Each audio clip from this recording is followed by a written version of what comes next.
రాజోలు మండలం శివకోటి గ్రామంలో నిందితులు పోలిశెట్టి పాండురంగారావు, లంక మురళీకృష్ణులను పోలీసులు అదుపులోకి తీసుకున్నారు. గత 2 ఏళ్లుగా రాజోలు, మలికిపురం నగరం, రావులపాలెం, ముదిరేపల్లి పోలీస్ స్టేషన్ల పరిధిలో నిందితులు ఇద్దరు వరుస దొంగతనాలకు పాల్పడుతున్నట్లు పోలీసులు తెలిపారు. నిందితుల వద్ద నుండి 17,30,000 విలువ చేసే 171 గ్రాముల బంగారు ఆభరణాలు, 200 గ్రాముల వెండి స్వాధీనం చేసుకున్నామని పోలీసులు చెప్పారు. పేకాట, క్రికెట్ బెట్టింగ్ వంటి చెడు వ్యసనాలకు అలవాటు పడి ఒంటరి మహిళల నివాసాలే టార్గెట్ గా దొంగతనాలకు పాల్పడ్డారు. నిందితుల్లో పోలిశెట్టి రంగారావు భీమవరంలో టిఫిన్ సెంటర్ నడుపుతుండగా, లంక మురళీకృష్ణ సినీ ఆర్కెస్ట్రాలో ప్రోగ్రామ్స్ చేసేవారని తెలిపారు. ఈ కేసు ఛేదనలో Amalapuram crime CI M Gajendra, Razole CI Naresh Kumar మరియు ఎస్ఐలు పరదేశి బాలకృష్ణ, రాజేష్ మరియు సిబ్బంది పాల్గొన్నారు. మరియు చైన్ స్నాచింగ్ కూడా ఎక్కువ జరగడం వల్ల గౌరవ ఎస్పీ గారు Amalapuram CCS crime C Gajendra Kumar గారిని మరియు మమ్మల్ని కూడా ఒక టీమ్గా ఏర్పాటు చేసి చెప్పడం జరుగుతుంది. అక్కడ ఇన్ఫర్మేషన్ పెట్టుకొని అన్ని సెర్చెస్ అన్నీ చేస్తున్నాము, వెహికల్ చెకింగ్ అన్ని కండక్ట్ చేస్తున్నాము. ఇన్ఫర్మేషన్ ఈరోజు వచ్చిన ఇన్ఫర్మేషన్లో భాగంగా ఈరోజు మేము శివకోట వై జంక్షన్ ద్వారా వెహికల్ చెకింగ్ చేయడం జరిగింది. ఆ చెకింగ్లో ఈరోజు మాకు 2 ముద్దాయిలు మాకు దొరకడం జరిగింది. వాళ్ళ పేర్లు పోలిశెట్టి పాండురంగారావు మరియు లంకా మురళీకృష్ణ అని 2 ముద్దాయిలు పట్టుకున్నాము.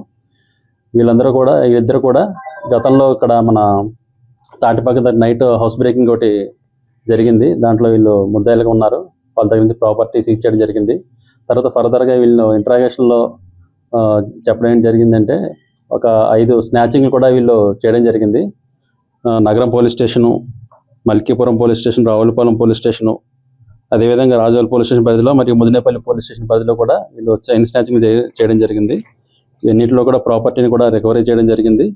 ఈరోజు వాళ్ళని అరెస్ట్ చూపించి రిమాండ్కి పంపించడం జరుగుతుంది. దీంట్లో మెయిన్ పోలిశెట్టి పాండురంగారావు అనే వ్యక్తి భీమవరంలో ఒక టిఫిన్ హోటల్ రన్ చేసుకుంటుంటాడు. అతను ఏంటంటే, అతను మ్యారేజ్ అయింది, పిల్లలు ఉన్నారు. అతను క్రికెట్ బెట్టింగ్లో అలవాటు పడ్డాడు. మన సెల్ ఫోన్లో క్రికెట్ బెట్టింగ్ యాప్స్ ఉంటాయి, దానికి అలవాటు పడి ఎక్కువ ఈజీగా మనీ సంపాదించవచ్చు అని చెప్పేసి కొంత మనీ పోగొట్టుకోవడం జరిగింది. తర్వాత ఈజీ మనీకి ఎలా సంపాదించాలనే ప్లాన్ చేసుకొని ఈ విధంగా స్నాచింగ్లో చేస్తున్నాడు. 2023 నుంచి కూడా ఇతను నేరాలు చేస్తున్నాడు. రావులపాలెంలో ఫస్ట్ నేరం చేశాడు, తర్వాత రాజోలు లిమిట్స్ చంద్రపల్లిలో కూడా చేశాడు. కానీ ఇప్పటి వరకు ఈ ముద్ద ఎవరికి కూడా దొరకలేదు. అప్పటి నుంచి 2 years నేరాలు చేస్తున్నాడు. ఈరోజు పట్టుకోవడం జరిగింది. తర్వాత లంకా మురళీకృష్ణ అనే ఇంకా వేరే ముద్దాయి ఉన్నాడు. ఇతను కూడా ఈ పోలిశెట్టి పాండురంగారావు దగ్గర పనిచేస్తాడు, హోటల్లో పనిచేస్తాడు. వీళ్ళిద్దరు కలిసి ఒక 2 నేరాలు చేయడం జరిగింది. మిగతా 4 నేరాలు కూడా ఈ పోలిశెట్టి పాండురంగారావు చేయడం జరిగింది. అతను ఈ నేరానికి ఉపయోగించినటువంటి వెహికల్ కూడా ఈరోజు మేము సీజ్ చేయడం జరిగింది. మొత్తం గోల్డ్ 21 కాసులు, తర్వాత సిల్వర్ వచ్చేసి 200 గ్రాములు, మొత్తం కలిపి 17,30,000 విలువైన చోరీ సొత్తుని రికవరీ చేయడం జరిగింది. తర్వాత ఈ అందరికి కూడా ఈ మెసేజ్ ఏంటంటే, మీ ద్వారా చెప్పాలనుకుంటున్నాము. ఈ సెల్ ఫోన్లో ఏంటంటే క్రికెట్ బెట్టింగ్ యాప్లకి అలవాటు పడి చాలామంది యూత్ మనీ పోగొట్టుకుంటున్నారు. తర్వాత మనీ పోగొట్టుకున్న తర్వాత ఏంటంటే, ఇలా ఈజీ మనీ సంపాదించడానికి నేరాలకు అలవాటు పడుతున్నారు. చాలామంది మన ఏరియాలో పేరెంట్స్ గల్ఫ్లో ఉంటారు, పిల్లల మీద పర్యవేక్షణ ఉండదు. అందువల్ల పర్యవేక్షణ లేకపోవడం వల్ల ఈ పిల్లలు ఇటువంటి నేరాలు కూడా క్రికెట్ బెట్టింగ్లో మనీ పోగొట్టుకొని ఫర్దర్ నేరాలు కూడా చేయడానికి అవకాశం ఉంటుంది. కాబట్టి తల్లిదండ్రులు అందరూ కూడా తెలుసుకోవాలి, పిల్లల మీద పర్యవేక్షణ పెట్టుకోవాలి. ఒకవేళ తల్లిదండ్రులు గల్ఫ్లో ఉంటే ఇక్కడ ఎవరైతే గార్డియన్ ఉన్నారో వాళ్ళు కూడా పిల్లల మీద పర్యవేక్షణ ఉండేటట్లు చూసుకోవాలి. అదేవిధంగా ఇప్పుడు ఈ పట్టుకున్నటువంటి ముద్దాయి Polisetti Pandurangarao old women target చేసుకుంటాడు. ముందు రెక్కి చేసుకుంటాడు. ఎక్కడైతే ఓల్డ్ ఉమెన్, ఊరి చివరి ఎక్కడైతే ఓల్డ్ ఉమెన్ ఉంటారో వాళ్ళు టార్గెట్ చేసుకొని ఈ నేరాలు చేస్తున్నాడు. అదేవిధంగా సింగిల్ ఉమెన్ ఎవరైతే ఉన్నారో వాళ్ళని టార్గెట్ చేసుకుంటున్నాడు. కాబట్టి ఇటువంటి సింగిల్ ఉమెన్, ఓల్డ్ ఉమెన్ ఉన్న వాళ్ళు ఏం చేస్తారంటే, వాళ్ళ పిల్లలు కానీ వాళ్ళ కేర్ టేకర్స్ కానీ వాళ్ళు జాగ్రత్తగా ఉంచుకోవాల్సిన అవసరం ఉంది. వాళ్ళ దగ్గర గోల్డ్ ఏమో కూడా ఉంచకుండా ఏమైనా బ్యాంకులో పెట్టుకుంటే చాలా మంచిది. అదేవిధంగా మన ఏరియాలోనూ తర్వాత కొన్ని చోట్ల ఎర్లీ మార్నింగ్ వాక్ చేస్తున్నారు, అదేవిధంగా ఈవినింగ్ కూడా వాకింగ్ చేస్తారు, సింగిల్గా నడుస్తున్నారు.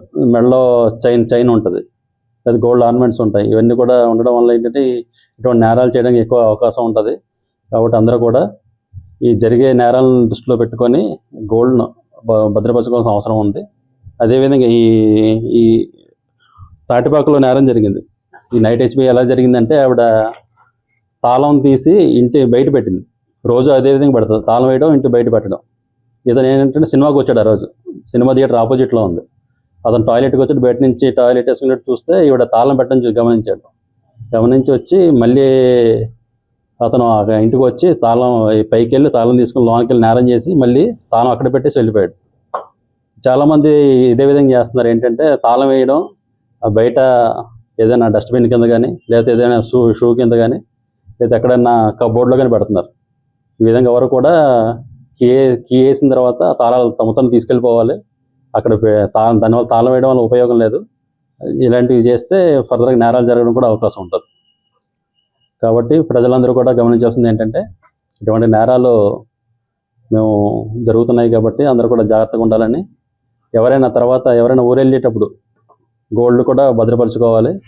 ఎవరైనా ఊరెళ్ళేటప్పుడు మాకు ఇన్ఫామ్ చేస్తే మేము కూడా రక్షణ కల్పిస్తాము. అక్కడ నైట్ బీట్ ఉంటుంది, నైట్ బీట్లతో ఆ ఇల్లు కూడా చెక్ చేయిస్తాము. డైలీ నైట్ మేము కూడా డే టైం కూడా చెక్ చేస్తాం.